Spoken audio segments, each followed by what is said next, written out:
মায়ের লাশ ছুঁয়ে শপথ নেওয়ার পর কি করলো বাচ্চারা? এই মা বিড়ালটি প্রতিদিন ডাস্টবিন থেকে খাবার খুঁজে বের করত এবং তা তার বাচ্চাদের খাওয়াতো। একদিন যখন সে প্রতিদিনের মতো খাবার খুঁজতে গেল, তখন সে দেখলো একটি বড় শক্তিশালী পাগলা কুকুর আগেই সেখানে খাবার খুঁজছিল। এটা দেখে বিড়ালটি কুকুরটির যাওয়ার অপেক্ষায় থেকে পাশে চুপচাপ বসে গেল, কারণ সে ঝগড়া চায় না। সন্ধ্যা হয়ে গেল, কিন্তু কুকুরটি তখনও সেখানেই ছিল। মা বিড়াল আস্তে করে বলল, তোমার খাবার খাওয়া কি শেষ হয়েছে?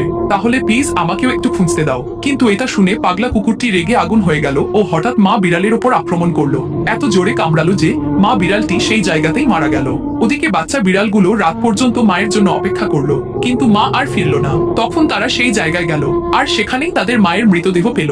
মাকে এই অবস্থায় দেখে বাচ্চারা ফুঁপিয়ে ফুঁপিয়ে কাঁদতে লাগলো এবং তখনই বাচ্চারা মায়ের লাশ ছুঁয়ে শপথ নিল যে এর প্রতিশোধ তারা নিয়েই ছাড়বে। এরপর থেকে বাচ্চারা মনোযোগ দিয়ে পড়াশোনা করতে শুরু করলো, পাশাপাশি নিজেদের খরচ চালানোর জন্য একটি হোটেলেও কাজ করতে থাকলো। কিছু বছর পরে তাদের মধ্যে একজন আর্মি অফিসার হলো, আরেকজন পশু চিকিৎসক এবং তৃতীয় জন একটি পরিবেশ রক্ষা সংস্থায় যোগ দিল। তারা প্রত্যেকেই জীবনে প্রতিষ্ঠিত হলো, কিন্তু তাদের হৃদয়ে সেই দিনের কষ্ট আর প্রতিজ্ঞা এখনো ছিল।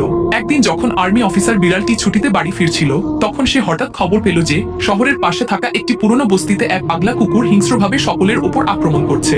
সে বুঝে গেল যে এটাই সেই কুকুর, কিন্তু সে প্রতিশোধ নেওয়ার জন্য অস্ত্র ব্যবহার করলো না, বরং তার পশু চিকিৎসক ভাইকে খবর দিল। তারা মিলে কুকুরটিকে ধরে নিরাপদে একটি পশু আশ্রয় কেন্দ্রে পাঠিয়ে দিল, যেখানে তার মানসিক চিকিৎসা শুরু হলো। এদিকে পরিবেশ কর্মী ভাই সেই জায়গাটি পরিষ্কার করে সেখানে একটি ছোট